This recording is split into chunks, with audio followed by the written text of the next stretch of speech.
Hey guys, இதுக்கு முன்னாடி வந்து பனிக்காலம். அதனால் வந்து தீவன தண்ணியெல்லாம் வந்து அதிகமாக ஆடு குடிக்காது. இப்போ வந்து நல்லா வெயில் அடிக்கிறதுனால இனிமேட்டுக்கு வந்து தீவன தண்ணி வச்சோம்னா நல்லா குடிக்கும். அதனால் தவிடும் தீவனம் போட்டு காலையிலே வந்து கலக்கி விட்டு தண்ணி வச்சாச்சு. தண்ணி வச்சுட்டு நானும் விடாமல் தண்ணி பாய்ச்சிட்டு தான் இருக்கேன். வாரத்துக்கு 2 டைம். இன்னும் வந்து அந்த சூப்பர் நேப்பியர் வந்து வளரவே இல்லை. கரெக்டாக வந்து முட்டை சைஸ்லேயே இருக்குது. அதனால் காலையிலேயே வந்து வெயிலுக்கு முன்னே திறந்து விட்டால் பாஞ்சிரும். அதே வெயில் வந்துருச்சுன்னா வந்து ரொம்ப தண்ணி இழுத்துரும்.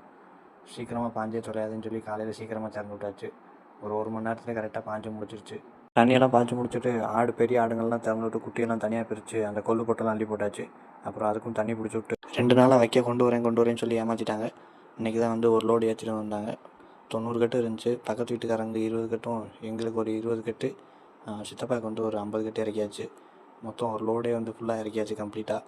இறக்கி விட்ட கட்டெல்லாம் தூக்கி உள்ளே அடிக்கிட்டு மூணு வேலையெல்லாம் செஞ்சு உடம்பு கொஞ்சம் டயர்டாயிடுச்சு. அதனால் வண்டி எடுத்துகிட்டு போய் பிரியாணி வாங்கிட்டு வந்து பிளான் வந்து எங்கள் தோப்பில் போய் உட்காந்து சாப்பிட்லான்னு தான் பிளான் பண்ணோம்.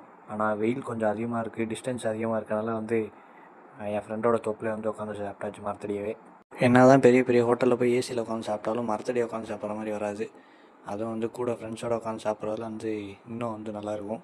யாரெல்லாம் வந்து இப்படி சாப்பிட்ருக்க எக்ஸ்பீரியன்ஸ் இருக்குன்னு சொல்லி கமெண்ட்டில் சொல்லுங்கள். கைஸ், வயிறு ஃபுல்லாக சாப்பிட்டு முடிச்சாச்சு. இனிமேட்டுக்கு வந்து தூக்கம்தான். நல்லா மரத்தடியை படுத்துக்கிறதுக்கும் நல்லா ஜில்லுன்னு காற்று வருது. இன்றைக்கி அடித்த வெயிலுக்கும் கரெக்டாக சாப்பிட்ட பிரியாணிக்கும் வந்து படுத்து தூங்கவும் சரியான தூக்கம்.